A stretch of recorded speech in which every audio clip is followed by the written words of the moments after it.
Welcome to my studio, folks.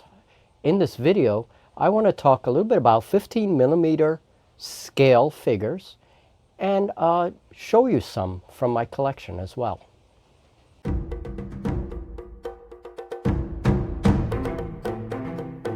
Okay, so I'm renaming a lot of the videos in my channel and restructuring and all that continues. And I came up with this a name for my MJ chats, which I'm renaming the series Wednesday Mornings with MJ.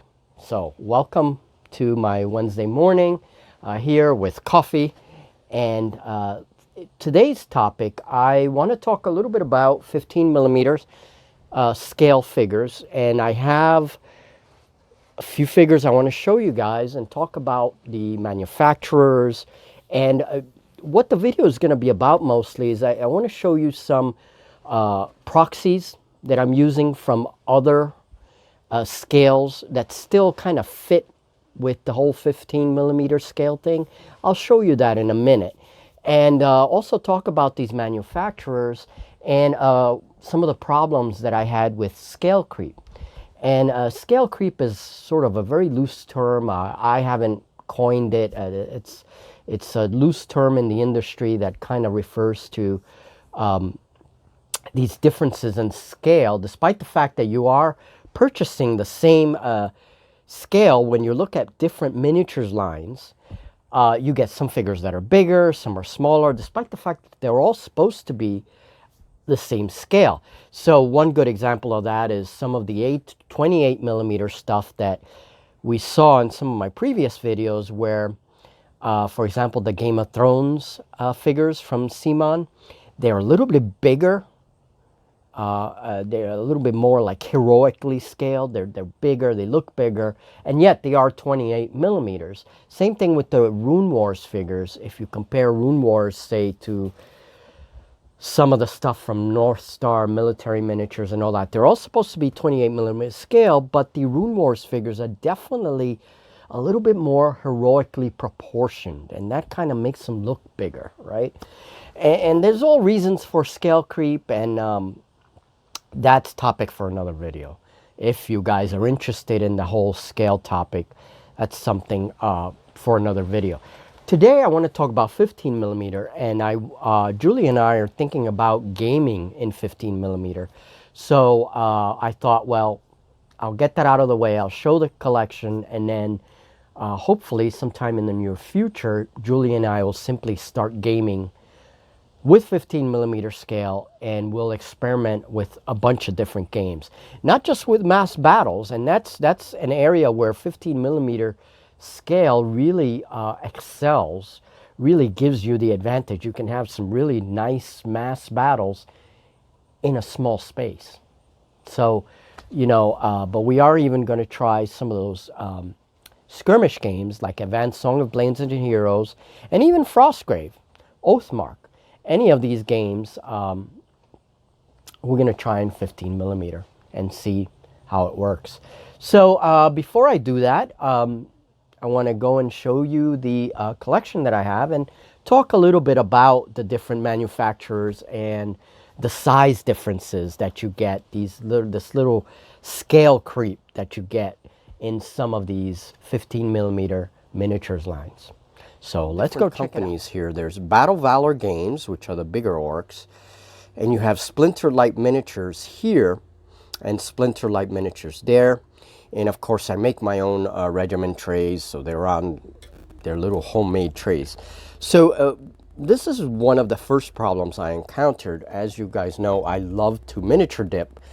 That's what I call, you know, shopping around and getting miniatures from different manufacturers to play indie games and, you know, games without miniatures lines, etc., etc. I like to get variety. But one of the problems you will encounter is scale creep. And Battle Valor Games 15 millimeter miniatures are quite big, actually. You know, it makes me wonder. And this whole scale creep thing, it has to do with scale, how miniatures are sculpted. There's a lot to it. It can get very, very muddy. But basically, these miniatures come bigger, and these same orcs, you know, the creature that they're representing is the same, come much smaller. So how did I solve that? Well, what I did was I knew I wanted goblins. So instead of purchasing goblins, I made these the orcs and these the goblins. And that's how I solved it. So now in my head, these are goblins, not orcs, and these are the true orcs. So that was my way of solving the whole problem. And it works. You know, it works well. And so now that I have goblins and orcs, one of the things I do is this is a giant gorilla. I made it a giant gorilla. This is from Dungeons and Dragons, and I still haven't taken it off his base. Maybe I'll leave him on there. I don't know. Whatever I decide, this ape, the scale for these miniatures is very small, right? And to me, it fits well with this whole 15 millimeter line. So what I did is that I took, I have a pair of these, and I made these solo miniatures for 15 millimeter gaming. So I added these giant apes, which kind of fit with the orcs as well. Now these are from a manufacturer called HOT. They're very similar to Splinter Light miniatures. You can see that they're a little bit bigger than Splinter Light miniatures, okay? So right here I had a little scale creep going on. Bigger in the sense that the heads are more robust than these guys. These guys are really small. It just made me wonder, right? But again, what I do is I say, well, these are also goblins. It's a different race. And so now these kinds of goblins are going in with the goblin army here, and then they can all go with the orcs. You know, that's how I dealt with it. But it can be a problem. And these miniatures, the only reason how I recognize these is that they come with this wooden regiment base. Okay, so they give you this thick wooden regiment base, and that's how you base your miniatures. Remember, a lot of these don't have bases. This is from Reaper's Miniature, and this is supposed to be some kind of gnome, like a blood gnome. They were these evil gnomes for, oh, I can't think today. Reaper Warlord, that's the game. And so what I did is I painted him in green, and I do apologize for the paint job. It's very old. And I painted the beetle and mounted him on a one of those regiment bases that HOT uses. And now he's a big orc, an orc hero mounted on a giant beetle. And so I use this for my 15 millimeter scale, despite the fact that he's supposed to be 28 millimeter scale, right? He's a blood gnome. Well, he's an orc now. He's an orc champion on a big beetle. And here are some of my favorite miniatures. This one is from Splintered Light Miniatures, this skeletal griffin here. And you get they come in a pack of 3 or 4. I can't remember. But you get a few of these, and it's just excellent. I love that you can find creatures like this in 15 millimeter because I mean it gives you so much variety, right? So skeletal griffins, they're part of my skeleton army. They're also part of my orc army. If I have like a necromancer, they are so cool. So, okay, and this is from Splintered Light Miniatures, and I really like those models, and I put them on little craft sticks. So I made my own like cavalry bases. And this is also on wood, and this is Splinter Light Miniatures. This is the skeleton riders on the horses. Okay, and they're very cool. Very, very cool. I like Splinter Light Miniatures. I like the variety that they have of critters. And I have to brush these a little bit. I take my airbrush and really clean them up. And they have to be, because they've been sitting on shelves. So I'm going to take my airbrush before we even play and kind of dust them off with the airbrush. This is from HOT. Okay, and I'm not crazy about these kinds of flight stands or figures, but you know, you have some bats. I'll show you another flight stand that I thought was very interesting in a minute. And this is from D&D, and this is their orc, skeletal orc, and I use this in 15 millimeter as a skeletal giant or skeletal ogre, something like that, right? A really big guy. So I'm using another kind of a scale to use with my 15 millimeter. It works well, and the same thing with this D&D guy here. I use him in my 15 millimeter armies as a giant creature. And just a couple of orcs, and these are from Battle Valor Games. This is a champion and a wizard. Okay, so next, and this will be the final lot that I show you guys. This was a dinosaur skeleton, very detailed, by the way. And this was part of a toy. I bought this at the American Museum of Natural History many years ago. I used to collect dinosaurs. And many years ago, it came in a pack of 3 little skeletons. I don't know what happened to the others. Well, I found this guy and repainted him, gave him a wash, put him on a base, and now he's a giant skeletal T-Rex for my 15 millimeter undead, okay? And again, this is an awesome figure. I could even put a rider there if I wanted to. But a very cool figure. And this is D&D lines. This is one of those D&D miniatures, and this was a giant rat.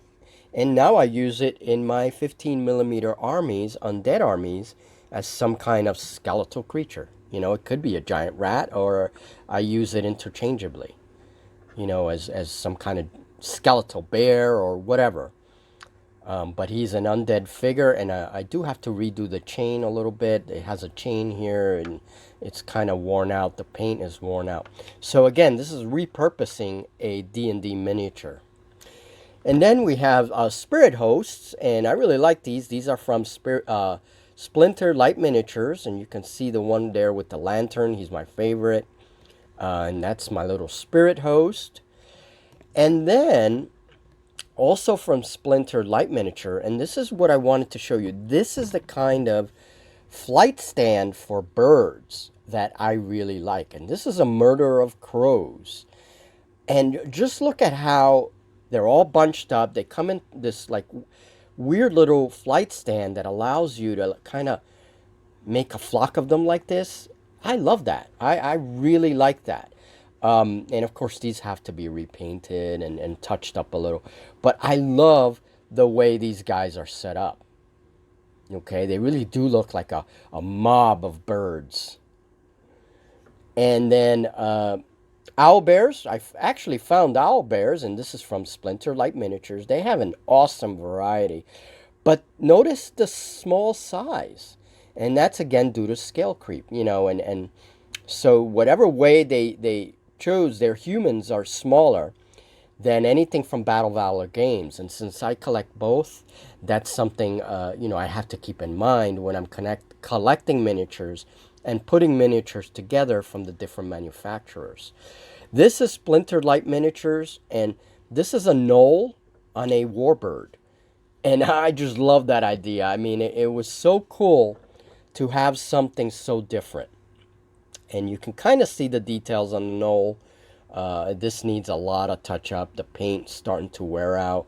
Again, these are older miniatures. But I love that variety. You know, that's pretty unique. I never thought about a knoll on a warbird. And I do have a small knoll army. And then last but not least, well, next to last, because I have a dwarf on a large bear. And this is part of my dwarf army, and I have quite a few of these guys. This is the dwarf cavalry. They are from Battle Valor Games, and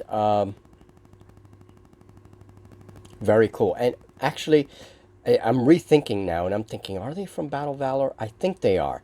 Don't quote me on that, guys. They may be from Splinter Light Miniatures. These didn't have a base, and they're all metallics, so they're nice and heavy.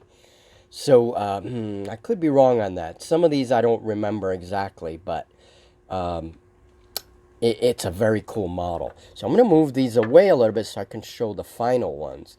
Now, these are from Battle Valor Games, and these are from my Lizard Man army. Okay. And these are 15 millimeter lizardmen. You can see how big they are. They're actually quite big compared to other, you know, like compared to Splinter Light miniatures. And actually the Wraith there is not that bad when you consider the Lizardman. But this is from my Lizardman army, and they have to be painted. They're not painted yet, and I have quite a few. Okay, this is a very small part, not even it's a fraction of my 15 millimeter collection. So I want to start using these, and I have all the major fantasy tropes depicted in these miniatures, but it's going to be some work to restore them and kind of, you know, touch them up a little bit and get some of them painted so that I can have some games and you know, we can see these figures in action. Okay, and on the subject of ratio scale, this is a 172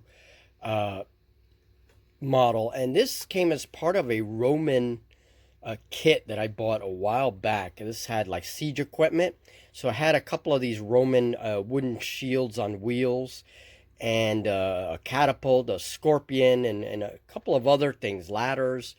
And I realized that this 172 scale unit is actually perfect for these 15 millimeter orcs. Now, the interesting thing is that 172 scale is not a lot bigger. It's a little bit taller than these orcs are, but not by much. All right, so this little kit thing is now perfect for those for these orcs as like a shield on wheels. And then this was another D&D figure that I'm using as a proxy for giant hyena, and it's almost like a bear, giant bear, right? So but I still use it in my 15 millimeter armies. So those were all the things I covered, and now I have to go get busy with Ghost Archipelago. We have a lot of work still this week, a lot of miniature painting and terrain making and all that. I will summarize everything at the end of this week, probably Friday or Saturday, we'll see. And thank you guys for joining me this Wednesday morning on my Mornings with MJ. And coffee.